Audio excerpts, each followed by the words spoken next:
মধ্যপ্রাচ্যের উপসাগরীয় অঞ্চলের দেশ সংযুক্ত আরব আমিরাতের বাণিজ্যিক রাজধানী হিসেবে পরিচিত দুবাইয়ের জলসীমায় কুয়েতের একটি ট্যাংকার জাহাজ ইরানে ড্রোন হামলার শিকার হয়েছে। গতকাল এই হামলা হয়েছে বলে জানিয়েছে সিএনএন। হামলায় এখন পর্যন্ত হতাহতের কোনো তথ্য আসেনি, তবে জাহাজটি তেলে পরিপূর্ণ থাকায় সাগরে তেল ছড়িয়ে পড়ার আশঙ্কা দেখা দিয়েছে। কুয়েত যুক্তরাষ্ট্রের অন্যতম গুরুত্বপূর্ণ মিত্র রাষ্ট্র। গত ৩১ মার্চ রোববার ইরানের তেল সম্পদ এবং জ্বালানি রপ্তানি ও কৌশলগত গুরুত্বপূর্ণ খাত-দ্বীপ দখলের হুমকি দেন ট্রাম্প। তারপরেই এই হামলা চালালো ইরান।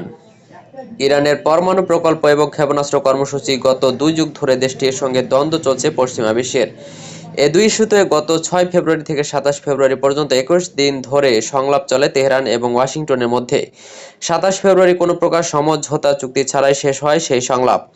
তার পরের দিন ২৮ ফেব্রুয়ারি ইরানে অপারেশন এপিক ফিউরি শুরু করে যুক্তরাষ্ট্রের সামরিক বাহিনী।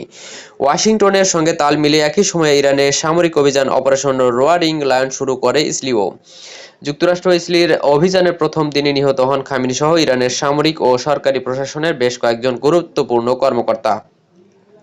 সমান তালে হামলার পাল্টা জবাব দিচ্ছে ইরানও। যুদ্ধের শুরু থেকে ইসরায়েল এবং মধ্যপ্রাচ্যের উপসাগরীয় অঞ্চলের ৬ দেশ সৌদি আরব, কাতার, কুয়েত, বাহরাইন, সংযুক্ত আরব আমিরাত, ওমানে অবস্থিত মার্কিন সেনাঘাঁটি এবং বিভিন্ন গুরুত্বপূর্ণ স্থাপনা লক্ষ্য করে দফায় দফায় ড্রোন ক্ষেপণাস্ত্র নিক্ষেপ করে ইরান, যা এখনও চলমান রয়েছে।